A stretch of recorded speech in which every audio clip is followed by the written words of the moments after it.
kahi koi ka lei ka o nohi ka po ka nenuia ke ae. He leo he a pukana I ka lani vehe a ke ao a ho he a ho I ka po uli uli.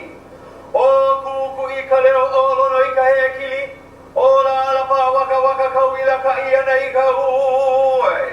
O ka ua ho o la honua hau mea ka aina la ahia aina ke hina o aine ka o kuka o kana ka eli ka mahina I o piha ho ine hina I ka ume ke ai ahine o ka ho o ino nei leo ki ia nei ka leo ka lana kila o la aloha nei ka ulo ka lae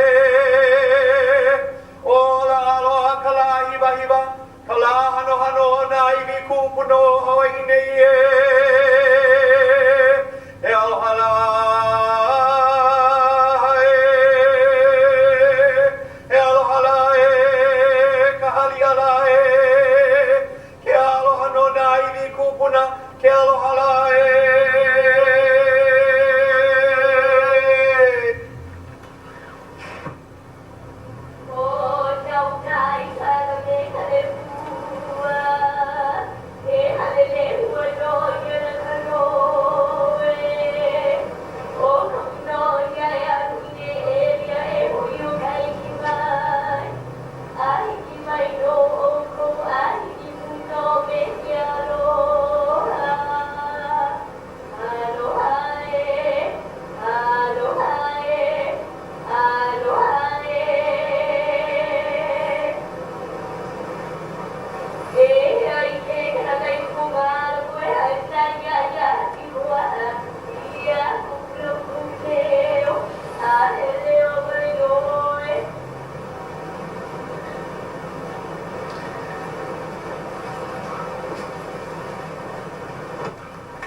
If the Royal Hawaiian Band Glee Club wants to play Bob Marley's Get Up, Stand Up right now, they can do this in the background. Justice has no boundaries. Whoever said you cannot beat City Hall? You're looking at a woman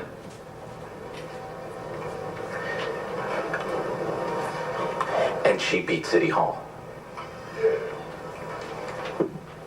On August 24th, 2012, the Hawaii Supreme Court ruled unanimously in favor of plaintiff Paulette Kaleikini on certain counts of her lawsuit against various city and state officials and agencies, ruling that defendant, State Historic Preservation Division's administrative rules did not allow the agency to approve the city's rail project before an archaeological inventory survey had been completed for the entire 20-mile route.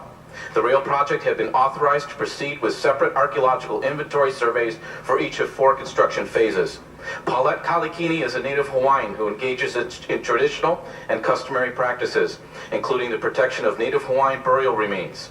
At a recent public demonstration about rail construction outside of Honolulu City Hall, among the signs held up was, quote, "It didn't take World War III to stop rail, just a Hawaiian lady from Nanakuli," unquote. Let me make this clear. Paulette's perseverance for justice is not about rail. This is not about rail. This is about the pursuit for the compliance of the rule of law. For Native Hawaiians, the significance of Iwi Kupuna is deeply rooted in their sense of identity. As descendants, they are nourished physically by the fruits of the land and spiritually by the mana of their buried kupuna. Their connection to Iwi Kupuna is evident in the Hawaiian language. Oiwi means native, and Kuliavi means ancestral homeland. Those who came before us are literally the foundation on which we stand. For Native Hawaiians, exposing, touching, or uprooting burials is more than unpatriotic. It's criminal. It is an act of violence and degradation to the kupuna, the living family members, and the larger community associated with that burial. At a spiritual level, it is the kind of desecration directed at an enemy to destroy that person's mana. We must afford our kupuna their due respect. This is about doing what is pono. We owe our ancestors at least that much. Laws relating to the protection of iwi kupuna reflect our society's fundamental belief that our deceased loved ones should rest in peace, whether they are veterans at Punchbowl Crater or families in any local community cemetery. Now, iwi Hawaii has a responsibility to Malama iwi to protect their ancestral foundation and preserve the balance of the generations-old relationship amongst ancestors, the living community, and the Aina itself. Although Hawaiian iwi kupuna may not be eternally enshrined beneath polished marble and manicured grass, or marked with concrete headstones, they have stories to tell. They are heroes, the foundation of the Hawaiian identity. They deserve to rest in peace and in dignity, no matter what your race, creed, color, origin, religion. The Honolulu City Council, with deep respect for what is pono, and with the most sincere aloha, we do honor you, Paulette. Your efforts and your long struggles to see fairness and justice in the treatment of the Hawaiian iwi kupuna embodies our sometimes forgotten, it seems, state motto. The life of the land is perpetuated in righteousness. You're that lady from Nanakuli who stands tall for all of us and reminds us not to ever forget our foundation and the respect we owe to our iwi kupuna. It is an honor to be in Council District 1, to have you reside in Council District 1, and that you came here today because the fight that you have brought forward to the City and County of Honolulu was not yours, Paulette. It was all of ours. And I'm now going to ask your family and supporters, whether you're in a lawsuit or not, if you stand for justice, please stand and be recognized.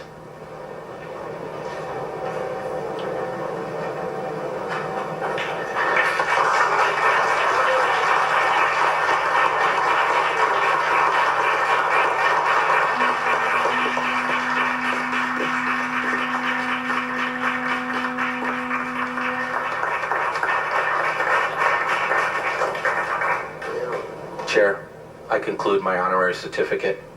And again, it's an honor to be able to be the one to echo the words.